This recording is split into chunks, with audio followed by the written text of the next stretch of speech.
These protests have continued for 7 consecutive nights, and they have turned deadly. According to government officials, at least 3 people have been killed. For weeks, Iranians have taken to the streets to demand something as basic as drinking water. What began as scattered demonstrations in Khuzestan province in 2021 has evolved into a nationwide movement. In July 2021, authorities responded with live ammunition and tear gas. At least 3 protesters and a police officer were killed. Videos circulating on social networks showed crowds chanting, "We are thirsty," while security forces fired into the air. The protests continued night after night despite internet slowdowns and blackouts. Years later, similar scenes are replaying across Iran's parched provinces, except that the crisis is now deeper and more widespread. Facts: why Iran is running dry, a 5-year drought.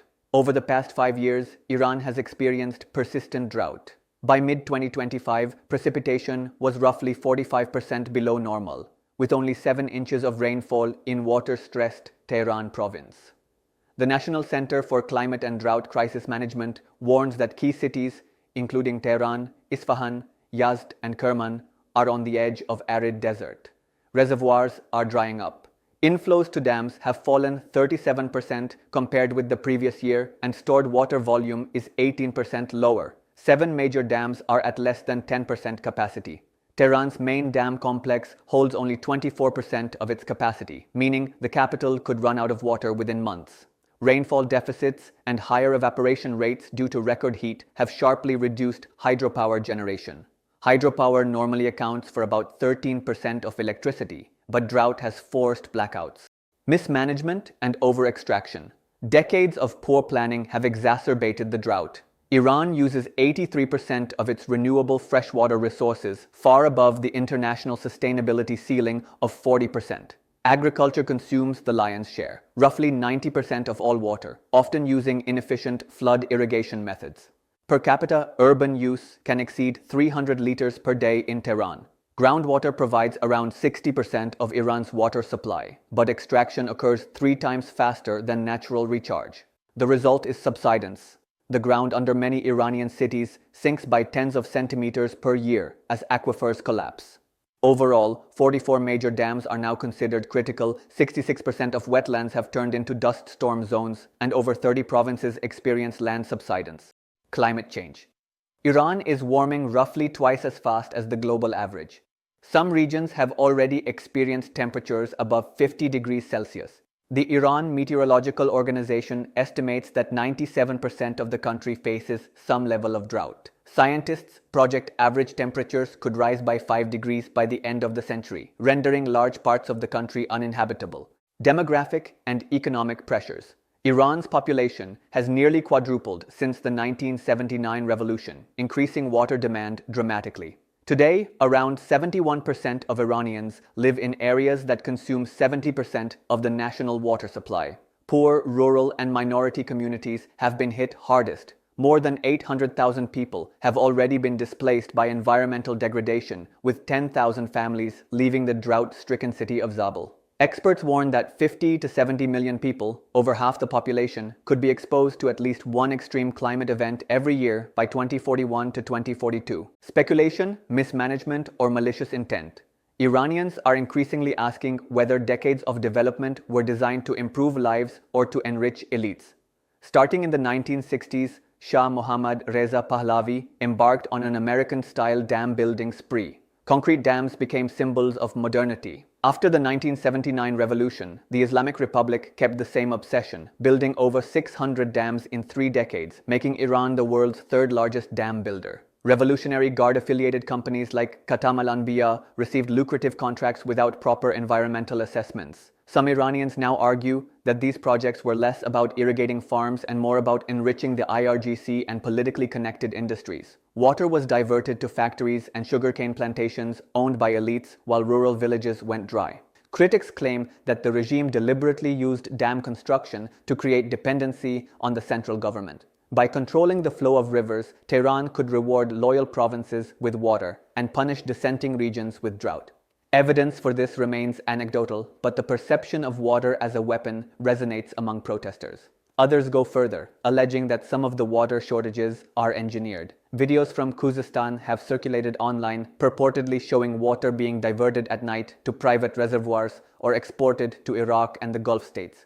Conspiracy-minded Iranians suspect that officials are selling water to foreign buyers while domestic taps run dry. These claims have not been verified, and there is no credible evidence that Iran exports significant volumes of fresh water.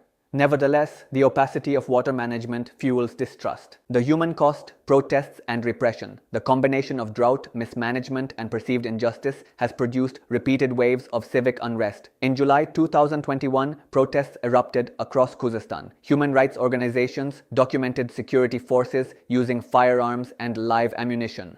At least 3 protesters died and hundreds were arrested. A police officer was also killed. Internet blackouts and slowdowns were reported across the province. Supreme Leader Ali Khamenei said the protesters could not be blamed and called on officials to solve the water crisis. Yet just months later, new protests flared in Isfahan when the Zayandeh Rud River dried up. Police fired birdshot into crowds, injuring dozens. In 2025, demonstrations spread to northern, northeastern, and central provinces after the regime closed government offices, schools, and banks in 11 provinces due to electricity and water shortages.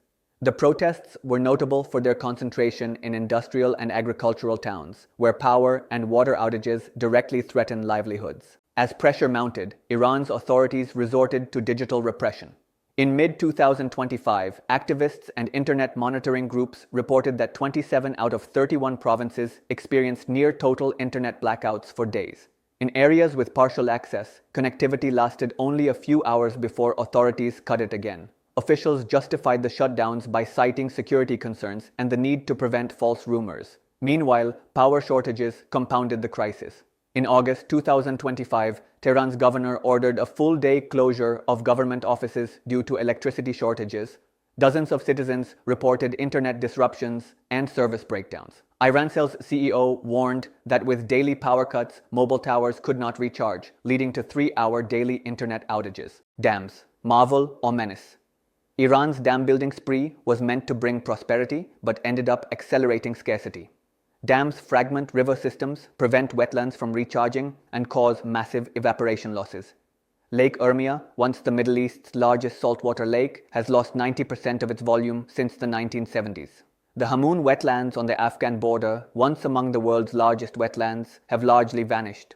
Projects such as the Godvan Dam were built atop salt deposits, turning stored water into saline brine unusable for drinking or irrigation. Misplaced agricultural projects compounded the damage. Authorities encouraged rice and watermelon cultivation in arid provinces like Isfahan and Sistan, where each kilogram of watermelon requires 170 liters of water. Government subsidies kept water cheap, removing any incentive to conserve. The inefficiency of irrigation is staggering. Flood irrigation remains common. Only about 35% of water applied to fields actually reaches crops. Despite this, less than 5% of farmland uses modern drip or sprinkler systems.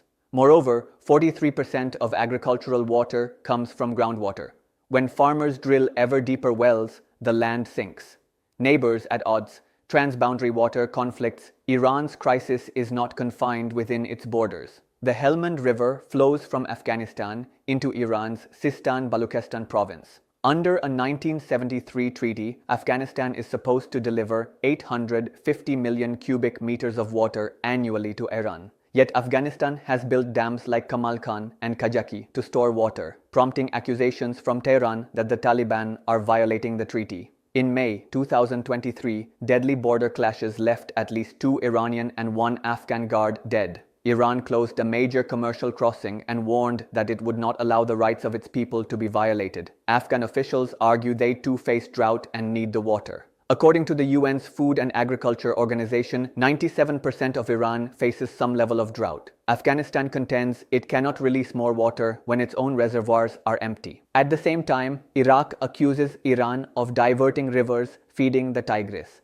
Projects such as the Dar-e-Shar and Daryan dams have reduced flow into Iraqi Kurdistan, contributing to salinity crises in Basra. Tehran thus finds itself both a victim and a perpetrator of water conflicts, squeezed by upstream neighbors while restricting downstream states. Speculation, a looming water war, water disputes with Afghanistan and Iraq have led to speculation that Iran could be drawn into armed conflict over water. Some analysts describe the Helmand River tensions as a prelude to a water war. A fringe theory suggests that the deadly 2023 border clashes were not accidental but orchestrated by hardliners in Tehran to justify military intervention in Afghanistan. The argument goes like this: by provoking the Taliban into a skirmish, Iran could rally domestic support and possibly seize control of dams across the border. There is no evidence that Iran planned the clash, and both sides quickly moved to de-escalate.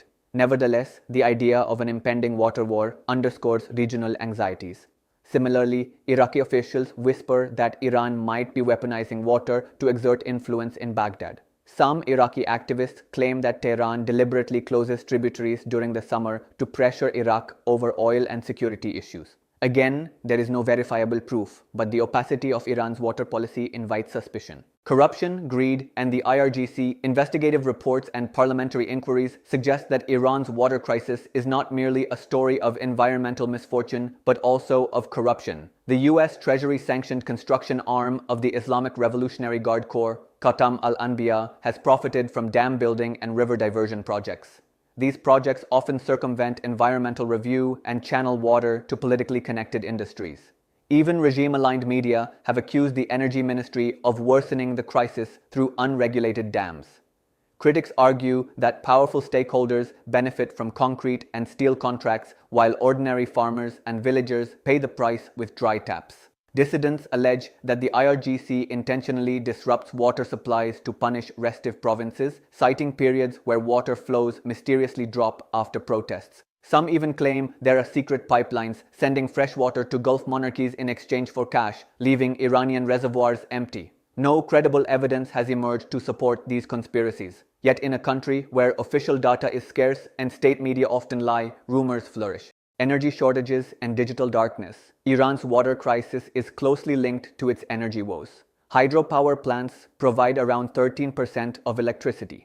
As reservoirs shrink, generation falls, and fossil fuel plants, already under strain, cannot pick up the slack. Iran's grid, powered mostly by natural gas, struggles to meet demand during heat waves. In August 2025, officials closed government offices in multiple provinces and warned of daily power and internet outages. Irancel's chief executive said backup batteries cannot recharge during constant power cuts, leading to 3-hour internet outages. This digital drought intersects with political repression. Authorities are quick to sever the internet when protests erupt, leaving citizens without communications while official propaganda continues to broadcast. Combining water shortages with electricity blackouts and internet censorship creates a perfect storm of grievance. Will desalination save Iran? Facing looming day zero, Iranian officials have unveiled ambitious plans to desalinate seawater and pipe it hundreds of kilometers inland. One project aims to transfer Persian Gulf water to the Central Plateau, costing an estimated $4 billion.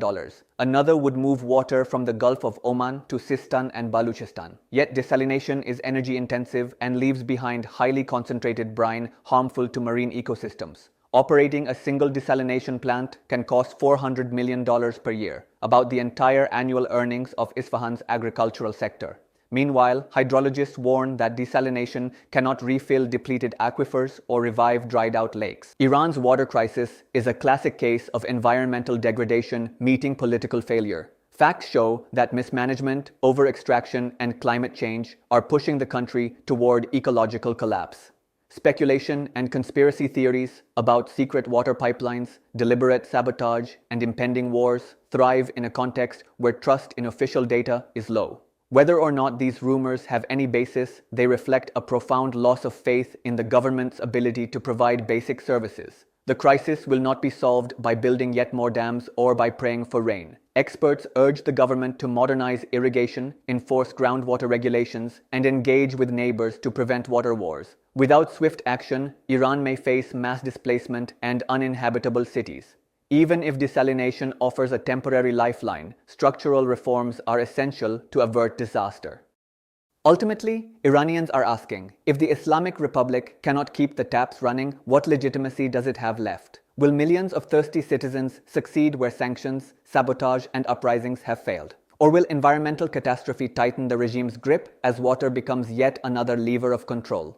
The answers remain uncertain.